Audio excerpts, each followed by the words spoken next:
We're about to explore this really wild connection, a link that stretches all the way from the morale of a federal worker in Washington, D.C., straight to the value of a giant office building, maybe even one in your city. It's this incredible domino effect, and believe me, it's shifting billions of dollars in real estate as we speak. For the longest time, for generations, if you owned a building and leased it to the U.S. government, you had it made. It was basically like owning a treasury bond that paid you rent.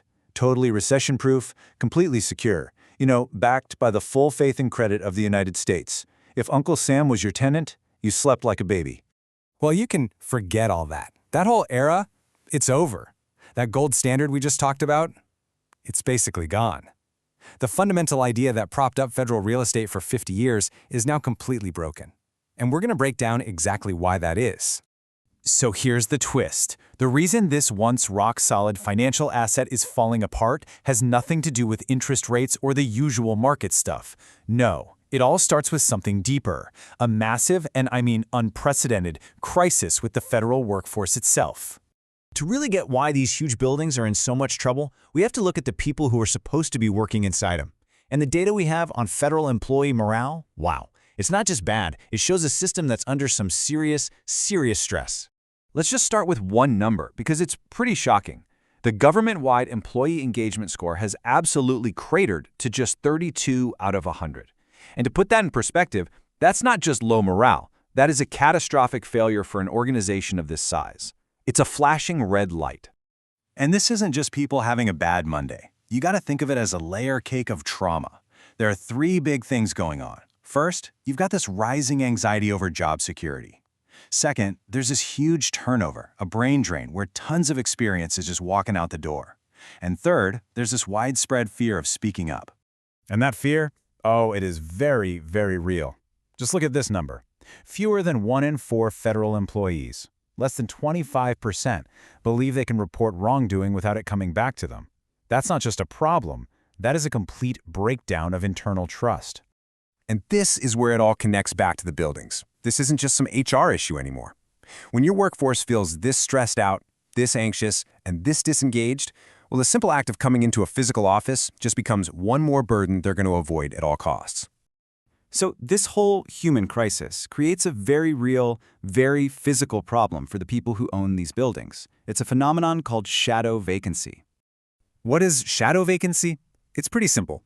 It means the government is paying rent on millions and millions of square feet of office space where the desks are just empty, the lights are off, they're on the lease, but nobody's home. That gap between leased space and actual humans, that's shadow vacancy. For decades, the government didn't really seem to care about this, but not anymore. The party's over. There's a new mandate in effect, and the message is crystal clear. Use the space you're paying for, or we are getting rid of it, period. And they've put a hard number on it. By 2026, every agency has a target. They have to prove that at least 60% of their leased space is actually being used. And if they can't hit that number, boom, that property gets put on a list to be sold or consolidated. And based on the morale data we just saw, a lot of agencies are going to fail this test. So, let's say you're an investor and you own one of these buildings. Suddenly, this HR problem has become your #1 financial problem. You're now facing 3 brand new risks that pretty much didn't exist a few years ago. So what are they? First, there's a sudden, very real risk that your lease could just get terminated. Second, the market is splitting into winners and losers in a big way. And third, a new political risk factor is being priced in, especially in D.C. Let's talk about that termination cliff. 15 million. Just let that number sink in for a second. That's the square footage the government is planning to shed by 2026 using something called soft term clauses. These are options in the lease that let them get out early, and they were almost never used before. For a building owner, this is a nightmare. A lease you thought was secure for another 15 years could now just evaporate with only 18 months' notice.